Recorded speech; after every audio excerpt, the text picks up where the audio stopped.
ఆంధ్రప్రదేశ్లో విద్యాశాఖ మంత్రిగా నారా లోకేష్ గారు ఉన్నారు. మరి మొదట్లో ఆయన బాధ్యతలు తీసుకున్న తర్వాత విద్యాశాఖకు సంబంధించి పూర్తి ప్రక్షాళన చేయబోతున్నాం, విద్యా వ్యవస్థను జగన్మోహన్ రెడ్డి నాశనం చేశారు, నాడు నేడు కింద ఆయన సాధించింది ఏమీ లేదు, కేవలం ప్రచారానికి మాత్రమే పరిమితమయ్యారు. సో మేము అధికారంలోకి వచ్చాం కాబట్టి ఇప్పుడు ముఖ్యంగా విద్యాశాఖకు సంబంధించి బాధ్యతలు నేను తీసుకున్నాను కాబట్టి ఇక మార్పులు ఎలా ఉంటాయో మీరు చూస్తారని చెప్పి నారా లోకేష్ గారు మాట్లాడినటువంటి పరిస్థితి.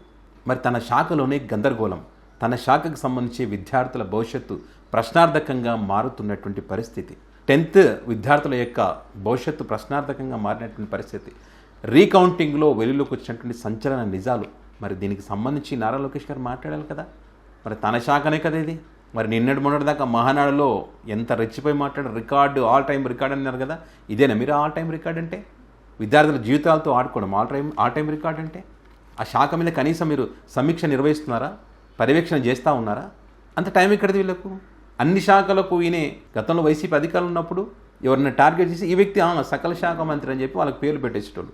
మరి మీరేం చేస్తూ ఉన్నారు? ఇప్పుడు రెడ్ బుక్ రాజ్యాంగాన్ని అమలు చేయడంలో బిజీగా ఉన్నారు, మరి విద్యార్థుల జీవితాలతో ఆట ఆడుకుంటున్నారు. ఇప్పుడు చూడండి, 11,000 మంది ఫెయిల్ అయినట్టుగా మరి రిజల్ట్ వచ్చింది. సో అంటే దాంట్లో ఒక్కొక్కరు ఒక్కొక్క సబ్జెక్ట్లో తక్కువ మార్కులు. ఫర్ ఎగ్జాంపుల్ ఇప్పుడు సోషల్ ఎగ్జామ్లో ఒక విద్యార్థికి 21 మార్కులు వచ్చాయంట, అంటే ఫెయిల్యూర్ అయినట్టే. మళ్ళీ రీకౌంట్కి అప్లై చేసుకుంటే అందులో 84 మార్కులు వచ్చాయంట.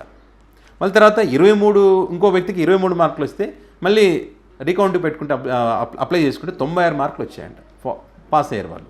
అంటే చూడండి ఏ రకంగా విద్యా వ్యవస్థ పనిచేస్తుంది అనేటువంటిది. ఇక్కడ వాట్సాప్ గవర్నెన్స్ అని చెప్పి తీసుకొచ్చారు వీళ్ళు. అప్పుడు వాట్సాప్లో ప్రశ్నపత్రాలు లీక్ అయినాయి. గతంలో ఎప్పుడైనా లీక్ అయినాయా? మనం వీళ్ళ అధికారంలోకి వచ్చిన సంవత్సర కాలంలోనే ప్రశ్నపత్రాలు లీక్ అయినటువంటి పరిస్థితి. అంటే ఇప్పుడు దీనికి సంబంధించి 66,366 మంది దరఖాస్తు చేసుకున్నారు. అంటే మా ఇక్కడ మేము రాసిన దాంట్లో మాకు అనుమానాలు ఉన్నాయని చెప్పి దరఖాస్తు చేసుకుంటే 11,000 మంది అందులో పాస్ అయ్యారు. అంటే మళ్ళీ వాళ్ళకు తక్కువ మార్కులు వస్తే మీకు ఎగ్జాంపుల్ చెప్పాం కదా, ఆ రకంగా మళ్ళీ తిరిగి వాళ్ళకు మార్కు వచ్చిన పరిస్థితి ఉంది. సో దీంట్లో ఇప్పుడు ఏమంటారంటే చంద్రబాబు నాయుడు గారు సీరియస్ అయ్యారు, మరి విద్యాశాఖ మంత్రి నారా లోకేష్ గారు సీరియస్ కాలేదా?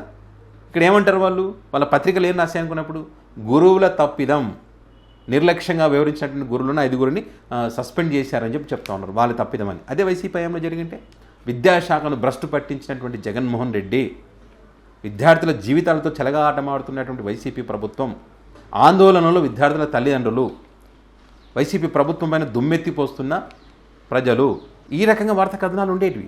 ఈరోజు ఏం రాసేవారు వాళ్ళు? ఇక్కడ విద్యాశాఖకు సంబంధించి, విద్యాశాఖ మంత్రికి సంబంధించి అవునాయన సమీక్షించారనో, మరి ఇంకోసారి తప్పులు జరగకూడదని ఆయన చెప్పాడనో ఎక్కడ చెప్పలేదు. చంద్రబాబు నాయుడు గారు సీరియస్ అయ్యారు, 5గురిని సస్పెండ్ చేశారు. గురువుల తప్పు, గురువుల నిర్లక్ష్యం, ఇంకోసారి ఇది రిపీట్ అయితే మాత్రం చాలా సీరియస్ యాక్షన్ ఉంటుంది.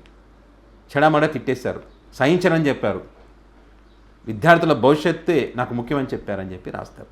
చూడండి ఇంత నీచమైనటువంటి జర్నలిజం చేస్తారు వీళ్ళు. జగన్ ఉంటేనేమో అలా, వీళ్ళుంటే ఇలా. ఇంటర్కి సంబంధించి కూడా ఇదే రకంగా జరిగింది. ఇది 10th క్లాసు ఇంటర్ 2. మరి ఎక్కడ పర్యవేక్షణ చేస్తూ ఉన్నారు వీళ్ళు? విద్యాశాఖలో సమూలమైనటువంటి మార్పులను ఎక్కడ తీసుకొచ్చారు వీళ్ళు?